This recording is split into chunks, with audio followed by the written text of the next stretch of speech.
and you would never know. Well, the guy that they had doing it, maybe the main moon rock thief was sick that day, and so they had the B guy do it, or maybe the A grade moon rock thief, didn't get through security, so the backup guy did it. Well, he kind of botched it. So then we go on, we read about it, like, oh, they lost the moon rocks. That's asinine. Wow. That's very interesting topic to talk about, the whole moon thing. That's for a whole nother show, though.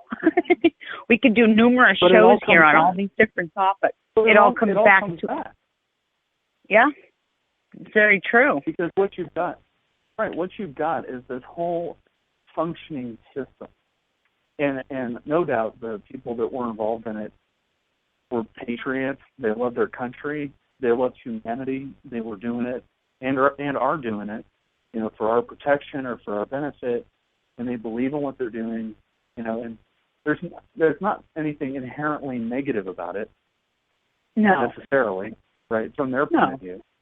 But from our point of view, now you've got this president. He's declared to the universe that he wants to land people on the moon. He wants to drive the space program. He wants to be out amongst the stars, our future's in the stars. And he starts asking questions and starts commanding people to do things. And then suddenly he's dead. I mean, he was dead 2 days after he sent the memo about working on joint operations with the Soviets.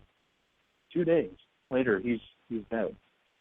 Well, what's interesting, too, is, and I'm not pointing fingers here, but back in 80-something, they asked George Bush Sr., Herbert Walker Bush, they asked him if he knew anything about the space program or UFOs or anything like that, and his comment was, I know some, I know a lot. And that was the end of the conversation. I don't know if you've seen clips of this little snippet that he said this. And so that's why I bring up Bush. Well, yeah, and then you have the head of the Lockheed Skunk Works. Now, the attribution of this quote is contested, but supposedly at Caltech, at an alumni dinner for the engineering school, the head of the Lockheed Skunk Works said something to the effect of, and you can find different versions of this quote, but something to the effect of, not only do I have the technology for ET to call home, I've got the contract to take him. And that's a stunning statement from the head of the Skunk Works. These guys are the ones that built the SR-71, the U-2. These guys are entrenched in DARPA. I mean, DARPA is conservatively 100 years ahead of civilian technology, and here he goes, well, not only can I call aliens, but I can go to their planet. And then you've got the whole, Close Encounters of the Third Kind movie thing, and Edwards, well, Holloman, I think that was Holloman. But again, I go right back. Go ahead. I'm sorry. Well, I was going to say, not to shift gears. I got to go back. You've got a president asking questions when he's in a bag. Right. Well, that makes sense. And I never realized that about the whole UFO thing. Now that I've had you on my show and we've talked about this, that makes complete sense for the time that we're in, that era. And, with the UFOs being hush-hush and people seeing them, they just, chastise them for being insane and crazy. And that makes perfect sense, Olav. Makes sense to me now. Right. And also remember is that not only did they chastise them and ridicule them for it, at the same time, in the late 50s, when the A-12 program, the SR-71 program, was being devised out at Groom Lake, the CIA, who paid for part of that, the CIA was actively introducing disinformation into the pipeline because the A-12 looks like an SR-71, but it's bigger, but it has silver skin, where the SR-71 is black, has a kind of matte black. The A-12, when it would fly over a populated area, sometimes it would glint because it's solar, right? It would reflect sunlight, and people would be like, "Oh man, what is that? That's a UFO." And the CIA would be like, "Yeah, that's a UFO. You got that right." So a lot of times with experimental aircraft, they've gone back and said, "No, that's a UFO," and they would use whatever mechanism they have to promote their stories and their agendas into mass media. They would introduce these ideas into the mass consciousness. And so on one hand, you have this belittlement, but on the other hand, you have, a disinformation program that's actively feeding it. So it's like they feed it, and then you get put down. So, we're going to feed it in to make you look like an idiot. We're going to feed it in, and you look like an idiot. We're going to feed it in, and you look like an idiot. Eventually, when you do this kind of tap dance enough, everybody's like, I don't want to talk about it. You get those pilots, and they're like, I'm going to get grounded. I don't want to do this. Exactly. Well, they have to make a living. The third time. Huh? Well, they've got to make a living, and if they speak up, they're going to get grounded. You know what I mean? Yeah, and there's a very famous part at the very beginning of Close Encounters of the Third Kind where this pilot calls into air traffic control. And he's like, "Do you guys see that thing?" And they're like, "Yeah, it's darting around. We don't know what it is." And at the end, they're like, "Do you want to report this as a UFO?" And the pilot, there's this like silence. And he goes, "Do you want to report this?" Something like, "Do you want to report this as a UFO?" And you hear this.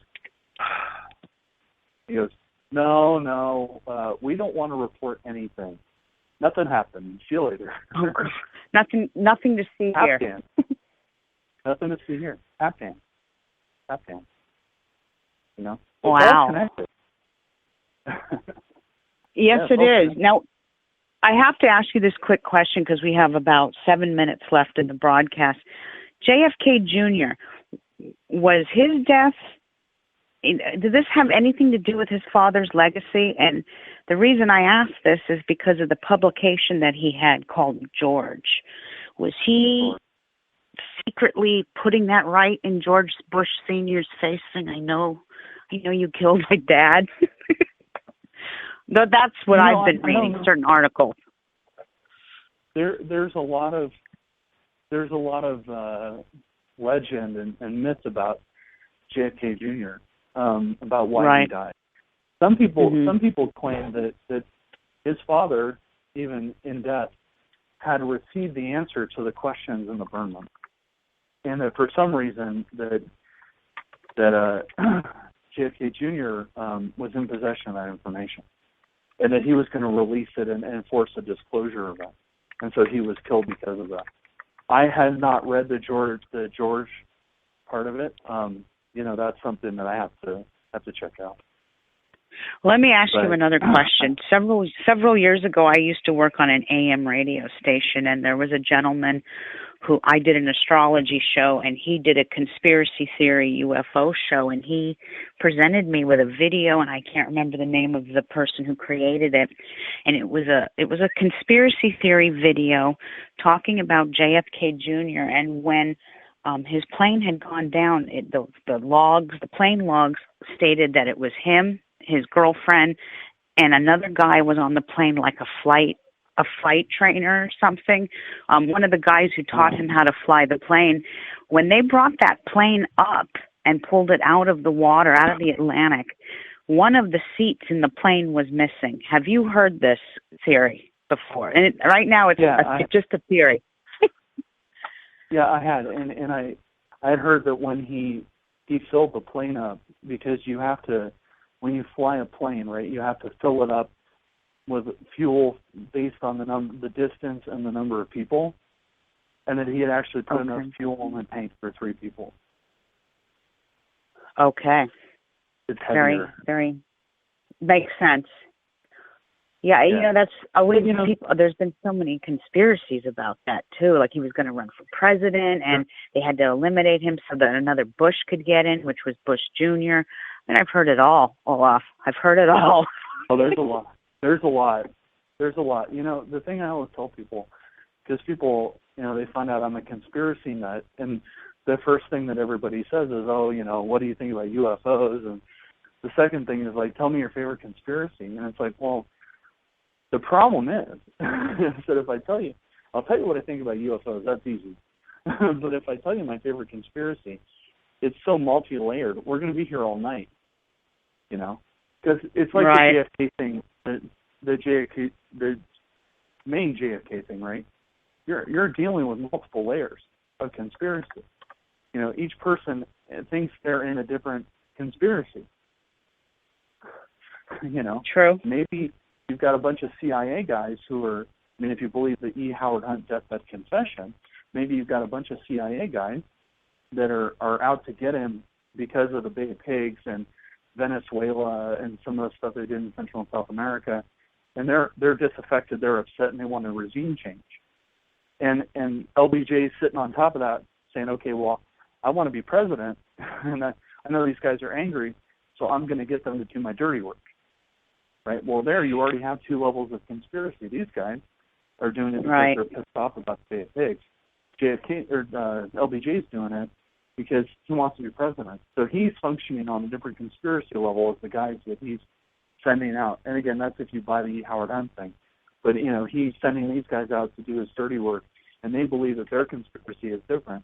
And when they talk to LBJ, he was like, well, yeah, sure, I'm upset about the Bay of Pigs.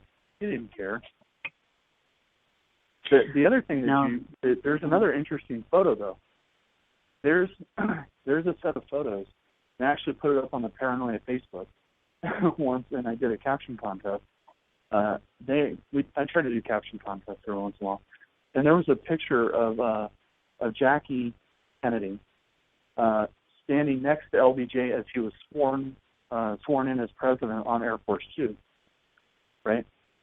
And if you look at the entire set of photos, they're joking around. She's laughing and having a great time. Really? Her. So you're thinking she was in on it? Oh my God! She may not have been in on it. She was aware of it. I think. Well, wow. At least when it went down, what I would say is that when it went down, she understood why. Right. Because Jacqueline Kennedy was a political operator. She knew how things worked, and she did things and optimized things to better herself and her husband at the time. But I would also point out that after he died, she walked away. And when Aristotle and Onassis died, she went into seclusion. She would not come out. That's true. Well, my chat room has blown up with all kinds of questions. So before we wrap this up, Olav, do you have a website where people can read your articles and interact with you? I do. You can go to anomalies.net, anomalies.net. You can go to ParanormalMagazine.com, and you can go to Steamshovel.press. Okay, and I will put all those up too on my site as well. Olav, I wish I had a whole nother hour to talk with you because I have a lot more questions, but you will have to come back and join me in a few months, maybe in the wintertime. We could do this all again, and we'll talk UFOs. It's been a real honor to have you on my show this evening. It's been great in the chat room, and everyone out there, thank you very much for tuning in tonight. And Olav, thank you for joining us this evening. Have a great evening, everybody. Good night, Olav. The pleasure was all mine. Good night. Good night, everybody.